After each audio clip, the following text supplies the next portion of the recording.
Howdy, fan flaggers, it's us. Howdy. We're both here, We and are. our audio is working. Yeah.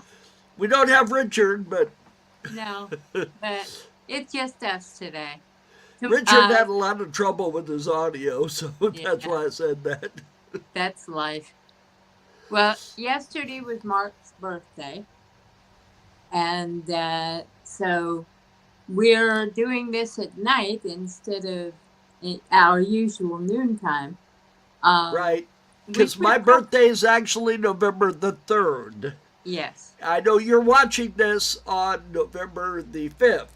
right. So, but we are recording it on November the 4th because Melody is coming down to visit me, and it would be almost impossible to manage doing the podcast and have her visit me tomorrow. So, Almost certainly.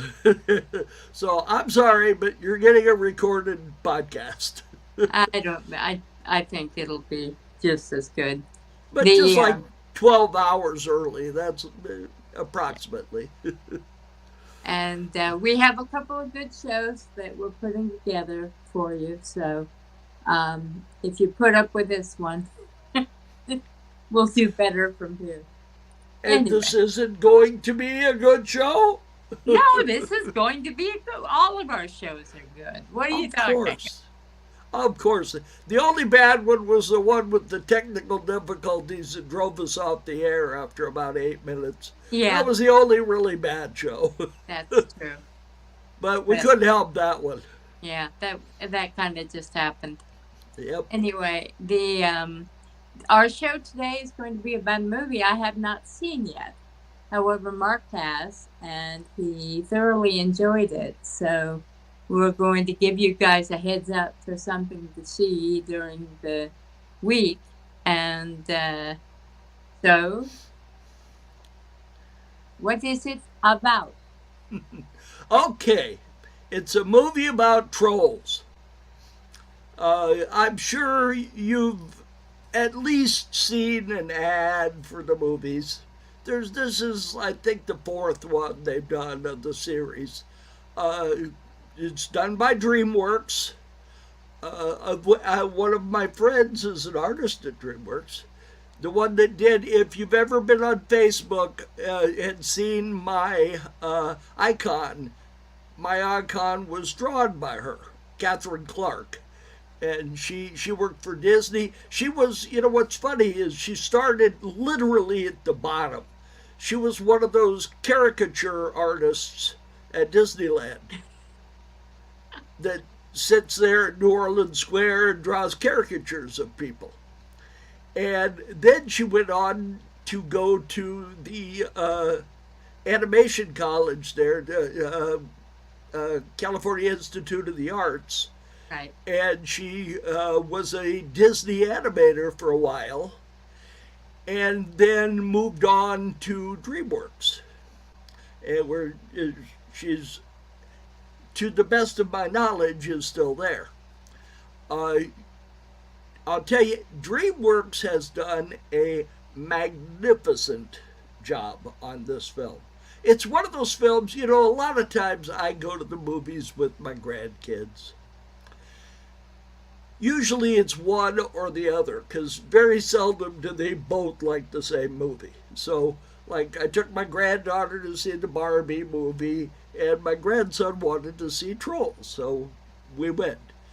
And you don't always, you're not always thrilled by the movie. For instance, I took him to see Paw Patrol. Paw Patrol was a kid's movie.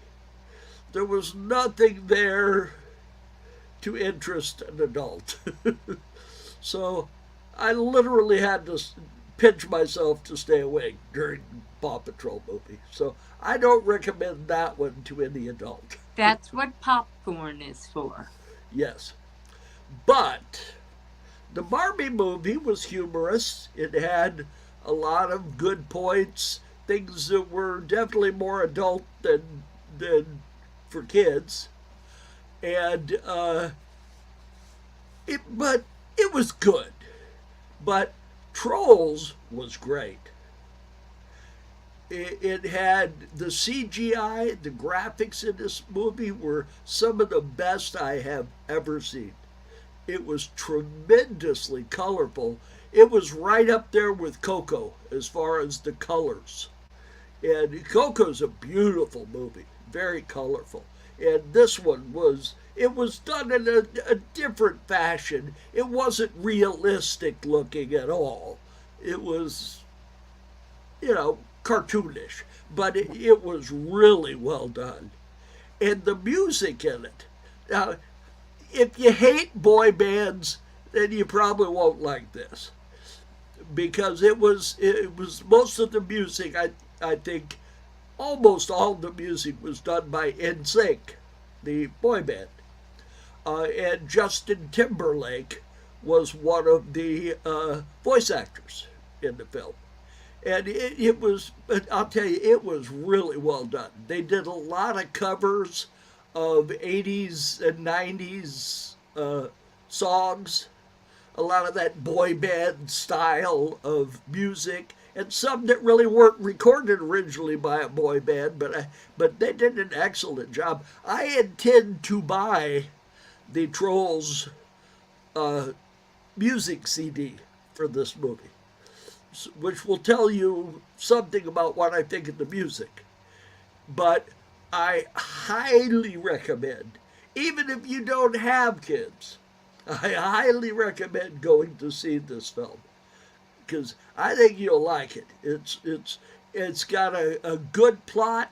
I did not lose interest in the movie for a minute. It stayed interesting with clever little innuendos and things during the whole film. A lot of stuff. A good movie like that, a lot of the innuendos and adult themed things go right over the kids' heads, and it's like the old Bugs Bunny cartoons. Yeah. There were a lot of things in the Bugs Bunny cartoons that a kid didn't have any idea what he was talking about. Right. When Bugs Bunny was in the crashing airplane and he drank the tonic and the airplane stopped. The airplane stopped, and then they showed the model. This is Stops Falling Hair, spelled Hare.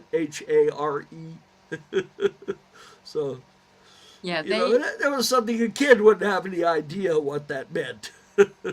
Exactly. And I can remember seeing it and not knowing what that meant. So. But like I say, I cannot more highly recommend something to go see. And like I say, even if you don't have kids, go see the movie. It's really a good film. It's colorful. It's entertaining. It's got great music. And I think it's going to make Dreamworks a lot of money because I think it's going to stick around in the theater for quite a while. Now, Well, it is just, I saw it at a sneak preview. It doesn't premiere in the regular theaters until November the 17th. But you can go see it. Look around. It is playing near you someplace in one of these sneak preview showings. But like I say, I highly recommend seeing it. Okay, that's what I got to say. Well, we were just talking about how vastly improved the Disney and Pixar films have been over the last few years. I mean, starting with, but certainly including Up, which had a terrific script and was well done and was just, from start to finish, a wonderful film. And continuing through Coco and Encanto, which is my own personal favorite movie, and some of the other films about the same time. And it's just, it's amazing the stuff that's done now. It's not only visually evocative as, the old films like Snow White and Pinocchio were, but it's mentally and intellectually evocative as well. And these are films that you'll want to see on several levels. So if Disney wants to bring themselves back, this is the way to do it. Now, if they can just get a leg up on their parks, we'll all be happy. Now, to discuss Disney films, there have been a few stinkers Oh, sure. in there. For instance, I am really not a fan of The Emperor's New Groove. Never even heard of it. Well, you can see it's a Disney movie and you've never heard of it. So Yeah, so that's going to tell you that something. gives you an idea. It was really not a very good film. Yeah. Now, I gotta say, I wasn't a big fan of the Buzz Lightyear one that they came out with. Now, Yeah. I have to admit, it was they went out on the edge and they took a risk with the film. Yeah. You know, having a lesbian character in a children's movie was pretty risky. But I think they did it tastefully. They didn't do Well, the it problem so wasn't the lesbian character. The problem was the movie was written badly. well, that too. But I mean, they don't want to do it so your kid's gonna walk out of the theater and start asking you questions, you know, that might find difficult to answer for a little kid. You know, Yeah. if they're a teenager, it's not a problem. But a little kid, you might not want to explain that to them. you Yeah. know, and I can understand that making you uncomfortable. But That's- I have to commend them for that movie and the strange, what was it? Strange Worlds or A Strange New Strange World or whatever it was Strange called. Planet. I think it was Strange Planet or Strange New Worlds is the Star Trek Oh, yeah. series. Strange I always World? get them confused. Yeah. But that Strange Planet or whatever it was, that was very colorful. It was right up. It was right up there with Coco and Encanto for the colors, but not for the story and Yeah. so forth. It was kind of lacking in story. Yeah. Well, it's very difficult. It takes a first line writer to be able to come up with something as significant as those films, and um, it there's a YouTube channel that's done by a psychiatrist. He and his friend talk about film, and they're very positive on with Disney and Pixar films. In fact, they will come out and tell you when one sucks, but they wax euphoric about a number of the different films, and it just shows you if people in other realms are paying attention, then that's something to further recommend the films to everybody. A psychiatrist with a friend? Yeah, it happens.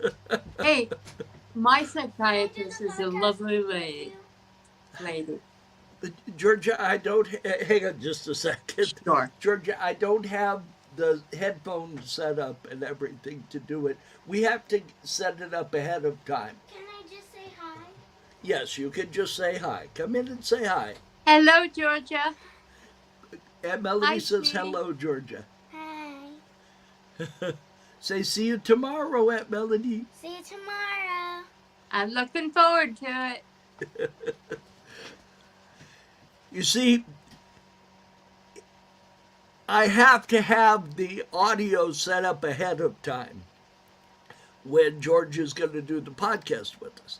Because if I just use a speaker, the speaker gets picked up by my microphone and it sounds like I'm in the Grand Canyon and it echoes back and forth and it comes across on Melody's speaker. So every time Melody talks, you hear an echo. So that's why I did that. I wasn't being mean. You have to set it up ahead of time. So we'll get her on next week. Yeah, So, we will. But but oh, to everybody who has asked me what I thought of Now and Then, I don't care. Okay? It's just another thing for Yoko to get attention. Okay? oh, if it's got Yoko in it, I hate it.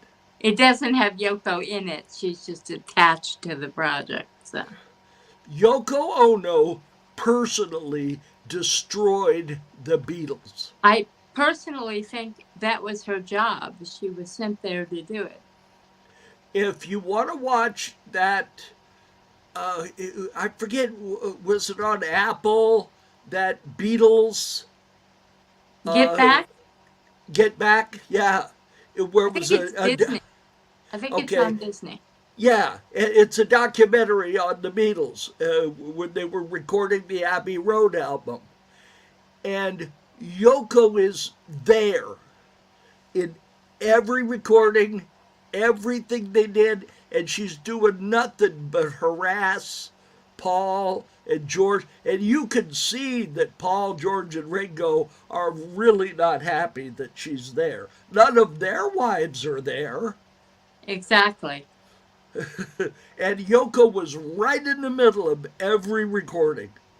And you can understand why that would be the last time they recorded together, is because of that. So if you're sad the Beatles broke up, you know who to blame. And if you believe that nonsense about how Yoko had never heard of the Beatles and just approached John because of his mind, she Yeah, approached right. Paul. She approached Paul McCartney 2 weeks before she approached John Lennon. So that's got to tell you she knew who they were. Oh, well, it's like that story with Steve Jobs' wife, how when she first met him, she didn't know who he was. Come on. Yeah, give me a break. Anyway, Now and Then is fine. I'm glad Paul had something to play with, but it was never going to be anything great. So why anybody's talking about it, I'm not sure. It is what it is. Well, I've And never heard of it, so they took John's voice. It was one of remember back when they did Free as a Bird and the Real Love, I think it was called. They were able to enhance John's voice. But this one was just too weak. And Paul's voice now isn't what it was, so he couldn't come in and strengthen it like he did with the other tracks.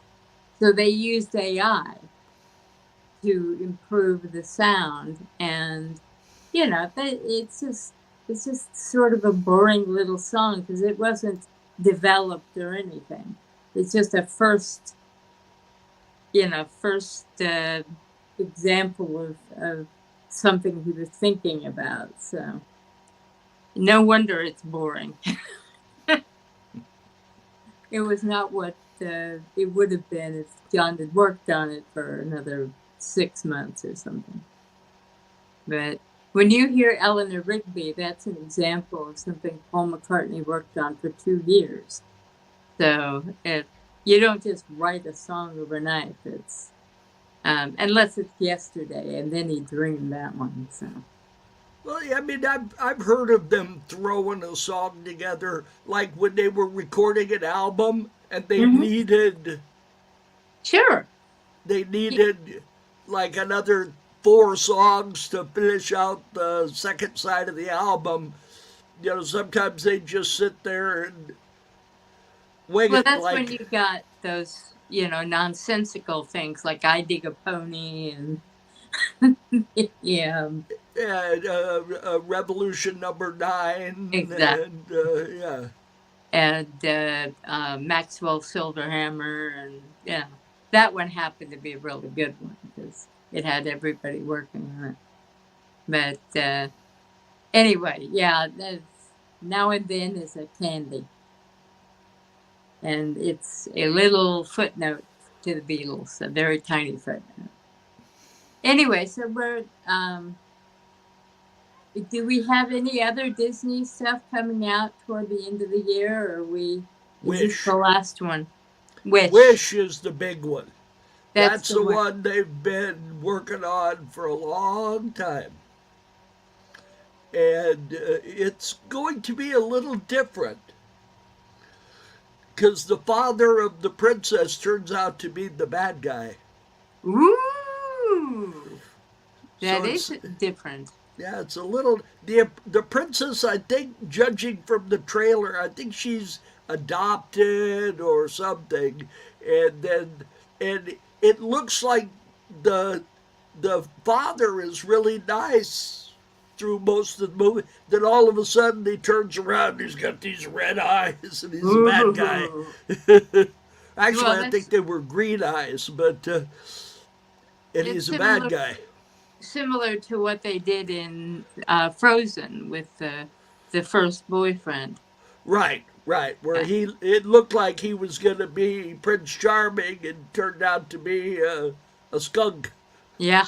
But then he turned out to be okay towards the end, so Yeah. he got he got better. Yeah. It was like, okay, not great, but not so horrible.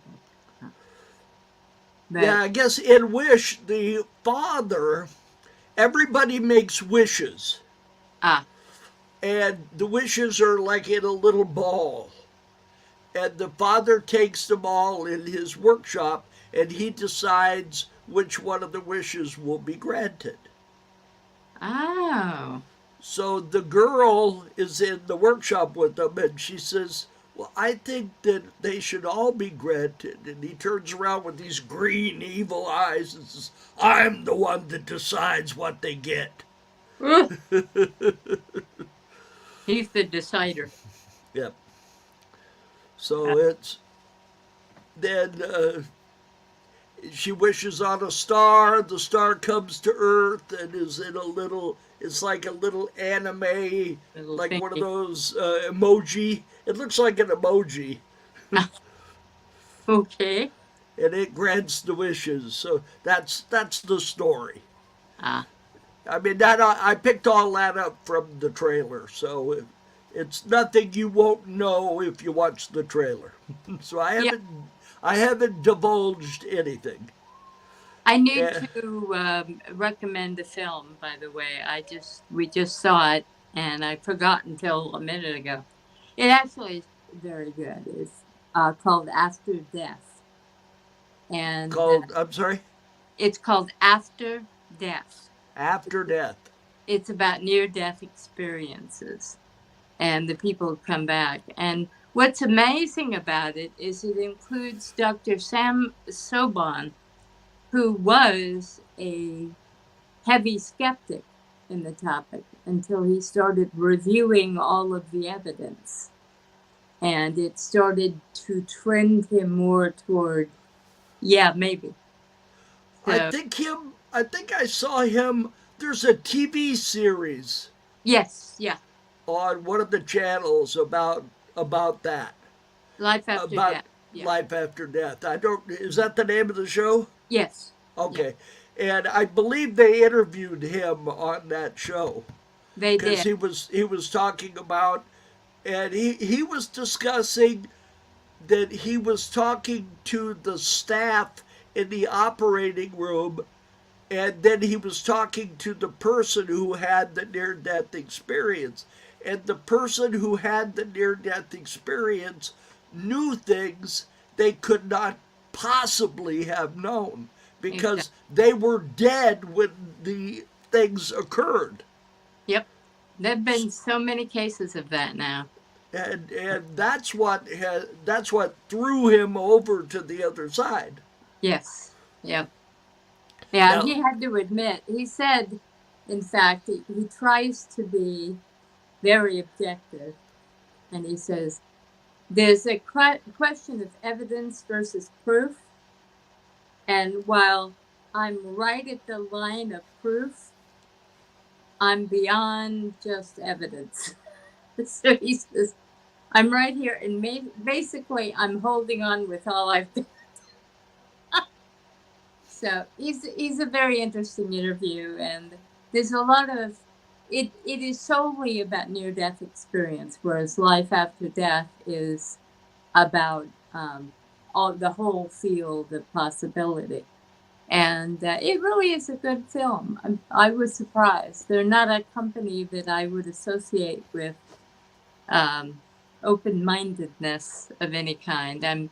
I'm sad to say every time I see a Mormon film, or film group, I always think it's going to be. But then again, we have a Mormon company behind Skinwalker Ranch, so Well, you would obviously, have to have because of the location of Skinwalker Ranch. exactly. And but it's they're being much more open-minded and more critical in their thought processes. So it at least that I've been familiar with. I mean, good Lord knows it's better than the days of Eric von Daniken and the stuff we got from him. However, he turned out to be right. Well, I'm not going to say that I am. because I know there are a lot of things that he reported that turned out to be fraudulent. Of course, but the general consensus is more in Eric von Daniken's direction than in Richard Dawkins' direction. Like, there was, for instance, one of the things that was in his theatrical movie, Chariots of the Gods, which I saw in the theater. Well, we both did, yeah. Yeah. And there was a supposedly, sorry, I'm losing my earpiece here. There was supposedly a picture of aliens in this church in Turkey, and they showed it. They showed where it was and everything. Well, this debunker went to the church with a flashlight and a camera, and that picture was not there. No, yeah. He, I he remember went that. he went over the whole place and could not find that photo. Well, the whole Which, field is filled with hoaxes and all of that sort of thing. But the what's important thing, bad though is that it makes everybody disbelieve everything he said. the people who disbelieve everything he said want to because of their own belief systems. So this is a very complicated matter these days, and I think a lot of his stuff is nonsense. And don't even get me started on the search for the Ark.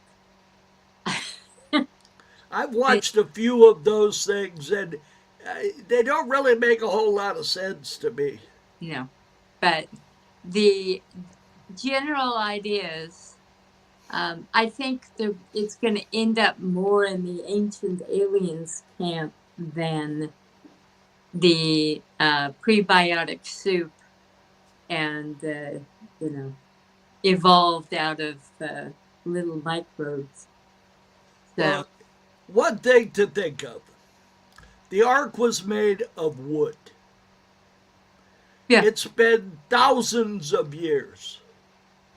There is no wood that is going to last for thousands of years. also it was a parable.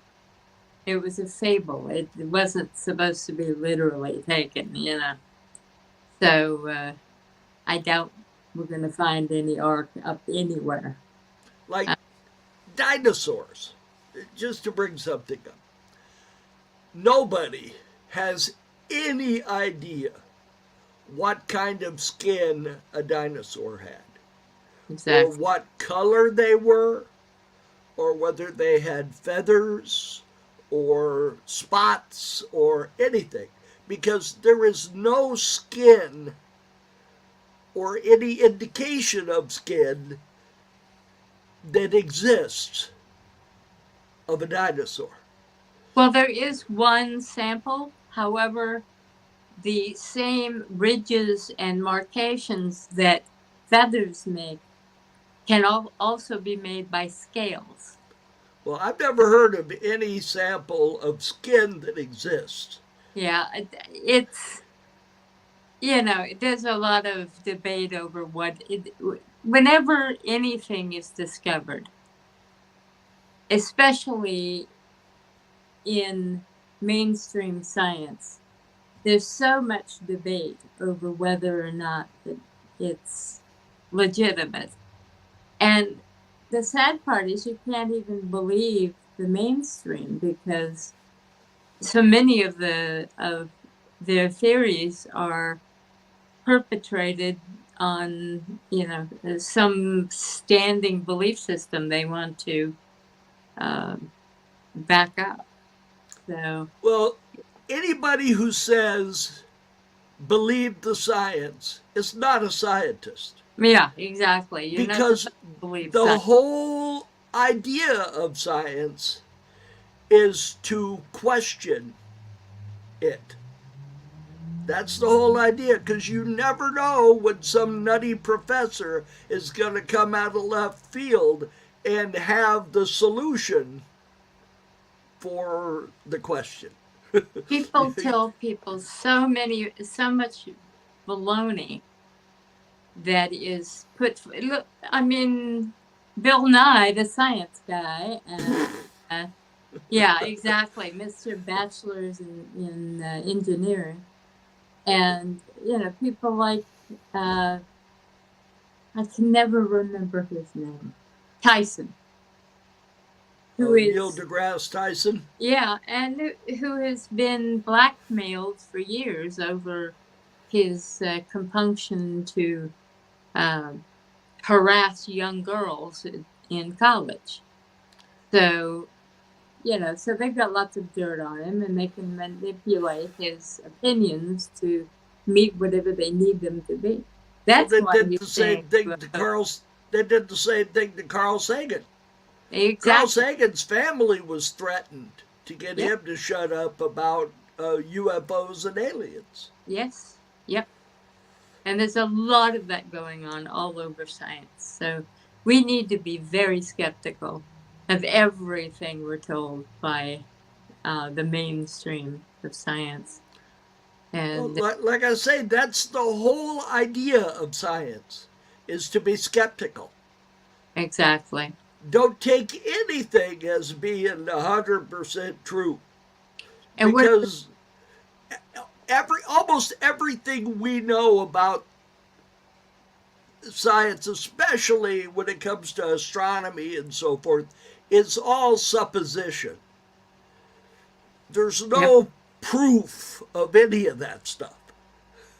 It's all somebody figured out, okay, if it's green and blue, then it must be titanium. But that exactly. isn't necessarily true. It's evidence, it's not proof. Right. And the thing I was going to get back to was we've been rewatching the X-Files. And it's amazing how contemporary it feels. We're watching things that are being talked about right now. And I recommend anybody who has not seen it or hasn't seen it in a while, go back and revisit the first 4 or 5 seasons. And when they start having, baby goats and stuff, who cares? But my favorite part about the fandom during those days was the group that had little buttons on their sites that said, "It's for hickeys, baby." So,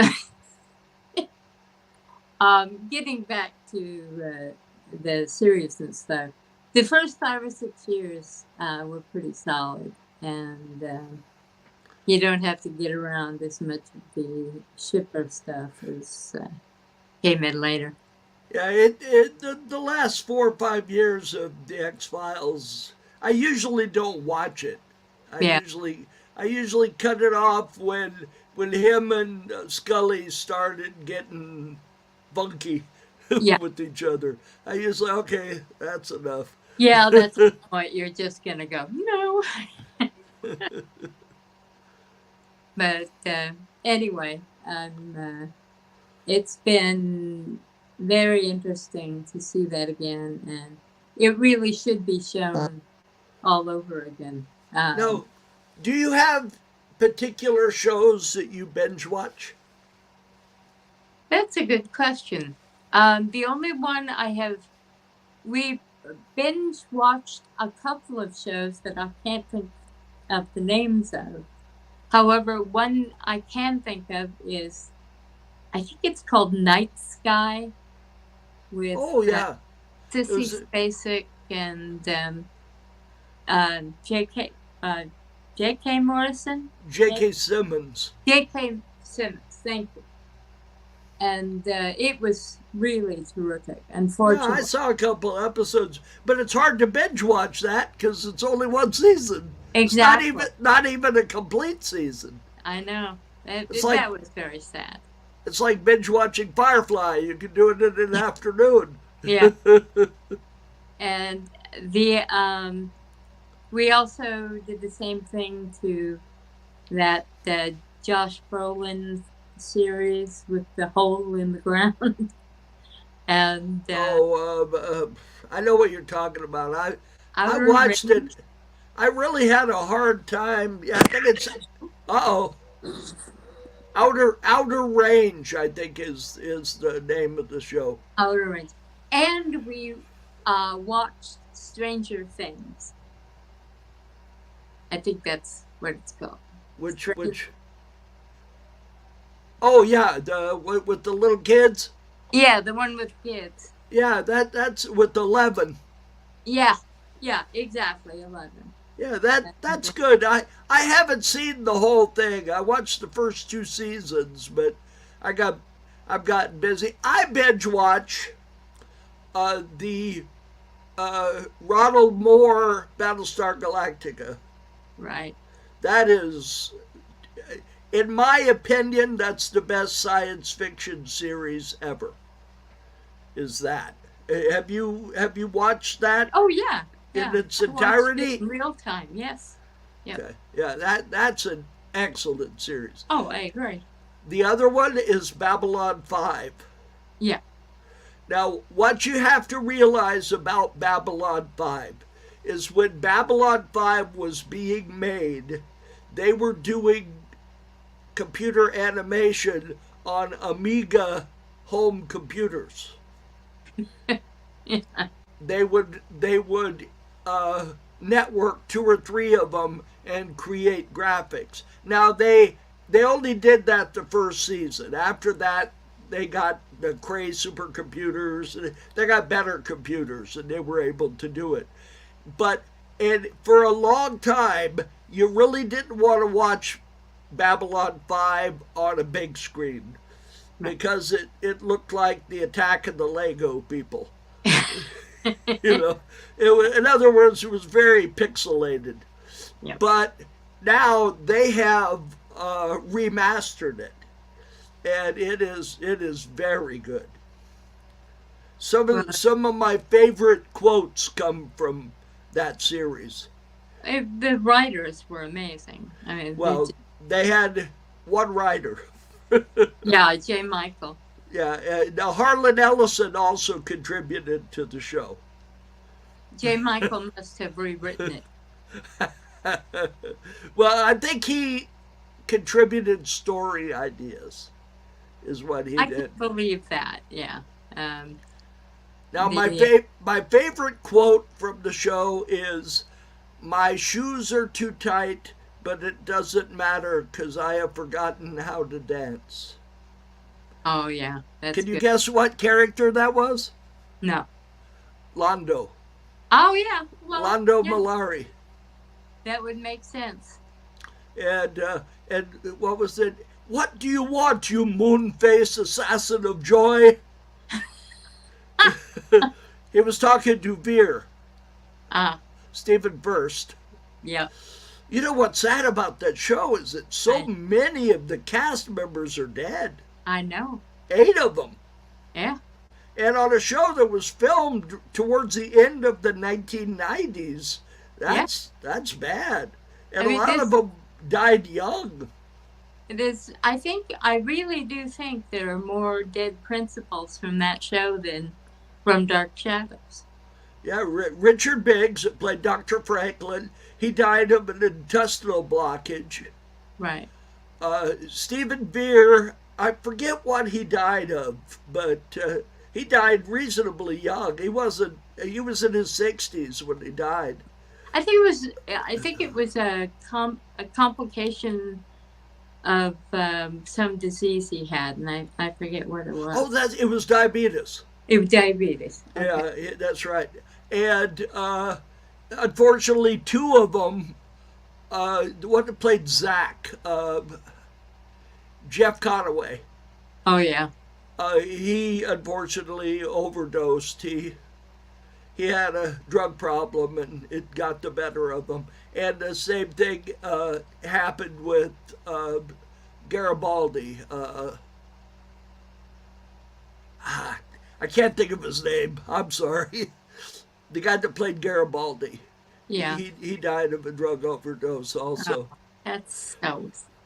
And then Jeffrey Sinclair, the Michael O'Hare, Right. he had a mental problem. And they didn't really say what he died of, but I'm afraid it may have been suicide. But that's why he left the show after the first season, because he just couldn't do it anymore.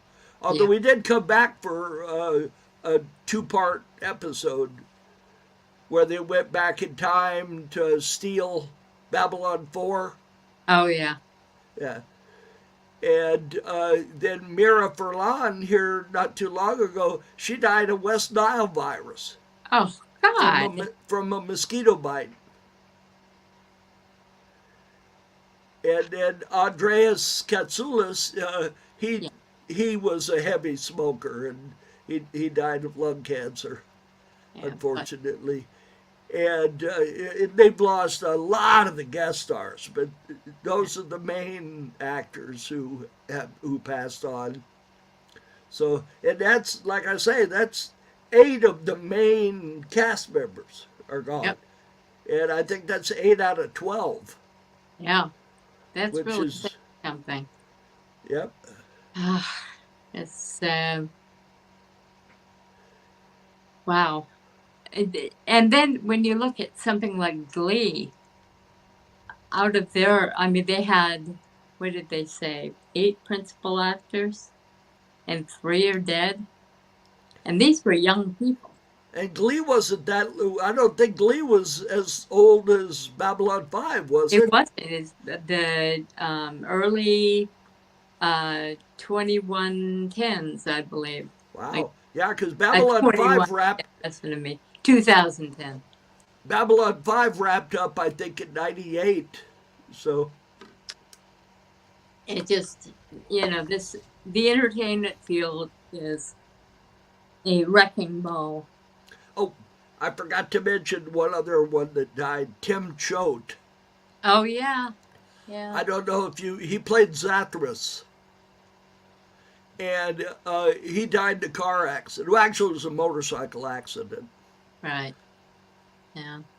And it was not long after I met him at the convention. I went to the Burbank Babylon 5 convention in '98, and I met Stephen First. I'll tell you the character names because a lot of them. The one that played Marcus Cole, the British guy, I met him. Robert Dawson, I think, the long-haired telepath guy, real handsome guy that was Patricia Tallman's boyfriend. Right. And almost all of them were there. The only one that wasn't there, Peter Jurassic, had just had heart surgery. He's the one that played Londo. And he had to miss the show, so Andreas Katsoulis came to the show. And Katsoulis, they put him at a table outside because he insisted on smoking. Yeah, Oh, I know. that's such a tough habit to break. And And the Billy Mooney was there. And I had met Billy Mooney several times before. One of the conventions I went to, it wasn't this, it was one of the StarCons. I met Jonathan Harris, right, who played Dr. Smith on right. Lost in Space. And it was very nice. I mean, he was in his 90s when I met him, but he was doing fine, and we lost him not too long after that. Yeah. But he was sitting next to Billy Mooney, and they were joking back and forth while they were sitting there.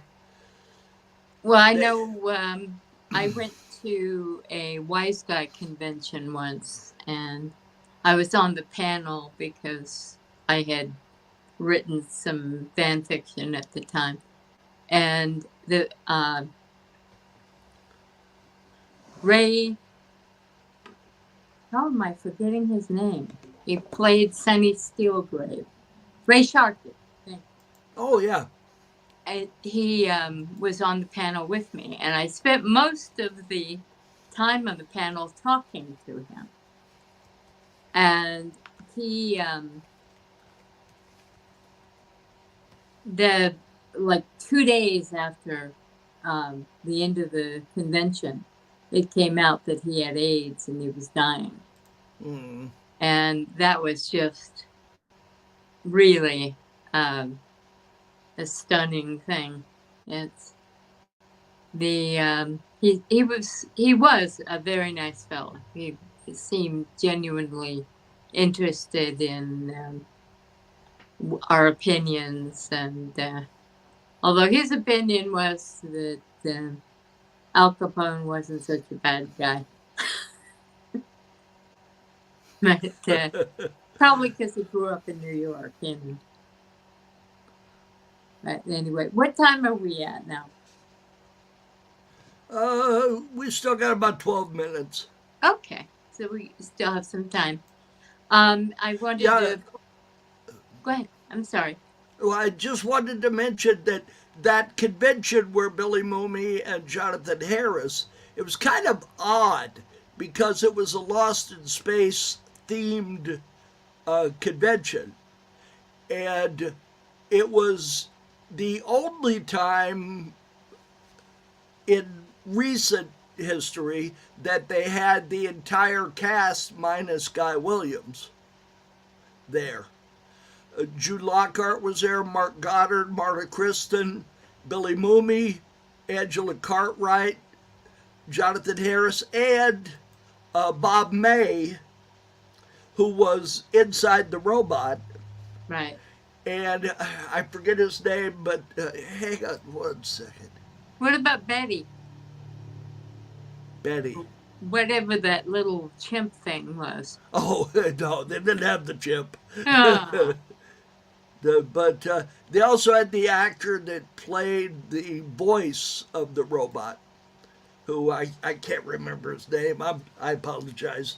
But I wasn't planning on talking about that. But he was also there. What was funny is towards the end of the convention, him and Don Adams were sharing a table, and they had a cassette recorder, and they were making phone answering tapes for people. And it was funny. I heard him doing them, and the guy that did the robot voice, he was saying, "Danger, danger, so-and-so's not home right now." And then Don Adams was, "Sorry about that, Chief, but so-and-so's not here right now." For those of you that are not old enough to remember the day, used to be everybody had home phones, and they had an online on the phone line answering system But earlier, they didn't offer that, so everybody had a little recording device with the tiny little tape, and you would record your, hi, I'm not here right now. Or you could buy tapes with like celebrities sound alike, like, this is George Bush, and, I promised no new telephone calls. That was an old, no new taxes was his thing. But so Don Adams and this guy were recording that. So I mentioned Don Adams on the last podcast and his comment about a certain ex porn star. Remember? Yes. Yeah. Yeah. Okay. If you want to know what I'm talking about, watch the last podcast. Yeah, there you go. You should be watching it anyway. That's right. There will be a test. Get out your paper. Get out your paper. Mark it 1 through 25. Put your name and class at the top. And your teacher's name. Yes. Either Tanner or Clark, either one. Yeah. Nobody will remember. Like I say, unless you're our age, that will mean nothing to you. That's okay.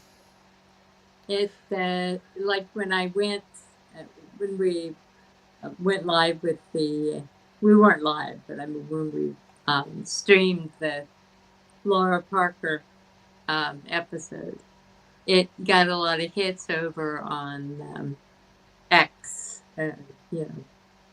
post Twitter. And I got all kinds of messages going, oh, I thought Angelique was played by Eva Green. Like, there was a show before there was a movie. Yeah, a lot of people don't have, they have, their Dark Shadows is the Johnny Depp movie. I watched that and I was like, how could Johnny Depp's a good actor. How could he do that? Because he was on a lot of drugs. I don't know.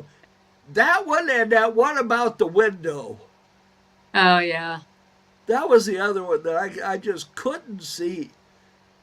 Well, the Dark Shadows one was so off the rails. I mean, it wasn't even... It wasn't on track at the same idea, even. And it spit all over the characters. It was why they thought people would like that film. I have no clue. No Dark Shadows fan would ever like it.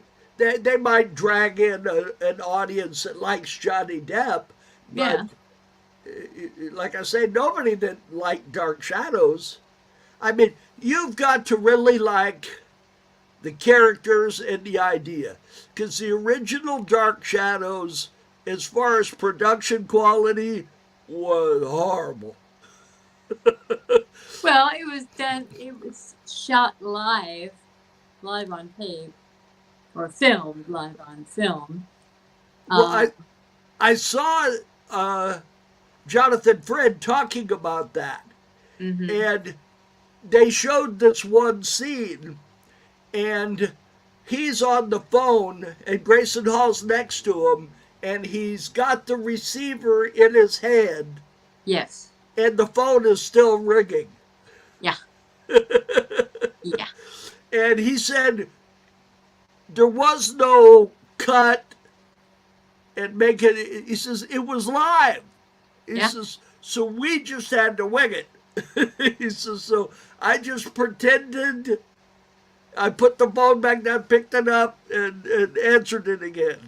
So there is a famous episode where Jonathan was on his way walking to what he thought was the door to the outside from the dressing rooms, when he went through the door that led onto the set, where the ending placard that was set up there saying Dan Curtis Productions. And he walked onto the camera and right past everything in front of God and everyone. So there were lots of cases of that, and people kicking over gravestones that were supposed to be ancient. And the one case of who is it? Robert Rodin, who played Adam, said once that if the crew member in the background who was walking across the background on screen still had his pants up, they kept going. And they would only cut tape if generally if Joan Bennett wanted it in the beginning. Well, originally it was live, though. Yeah, but well, that's so what there was no such thing as cut tape. But it was not live. It was live on tape. That means they shot it all the way through. It didn't matter what happened. Well, but Jonathan Frid said in New York it was live. Or was it L.A.? I guess it would be in L.A. it was live. It was. There's a long thing. Well, you know better than I do, so yeah. It doesn't really matter. But it was difficult to stop in the middle of a scene and start over. And all the people from the crew and cast would go to the bar afterwards and say, oh, thank God no one's going to see that again. Yeah, it was like Star Trek, you know. It'll play until the end of time. To the end of time. There's a whole new generation because of Tubi and all these free apps. That are watching Dark Shadows all over again. And well, that's good. Yeah. That's good. Oh, I agree. Totally. Stay alive. People there were a lot of really gifted people on that show, and they deserve to be remembered. And a couple of not so. I'll stop myself at that. Yeah, stop yourself there. You were about to say something somebody would get mad at you for. Yeah, but he knows my opinions. Anyway. We don't want to make people mad. No, I don't. We have already, well, actually, I have already made people mad. Oh, well. And I have decided not to make anybody mad anymore. We're going to be nice from now on. I have my opinions, and I will keep them to myself. Well, anyway, so y'all will see us next week. I'm not sure what the topic will be because I'm still working with schedules, but we'll be having another guest. And now, just to tell you guys, I think Melody and I do our best when we wing it. Because basically this show tonight was completely wing it. We didn't rehearse anything. We didn't talk to each other. We talked for about 5 minutes before we started the show. And it was just, how you doing? Melody is coming down to my house tomorrow to see me for my birthday. Even though my birthday was the 3rd. But yeah, but you worked on... Right, I worked on the 3rd. So, and then we went out to dinner at the Cheesecake Factory, which I liked. Wow. It's a nice place. It really is a very nice place. The one in Brea. Yeah. You've probably never been there. But no, I have been to the Cheesecake Factory. Yeah, it's a very nice place. Not as good as the old spaghetti factory place. The one that used to be by us really wasn't that great, so. Well, the one we used to go to was out. Oh, I don't know. So if you want to see us on Sunday, we're going to Ricardo's El Ranchito in La Habra. So come on over. Come on over, say hi. We'll be there.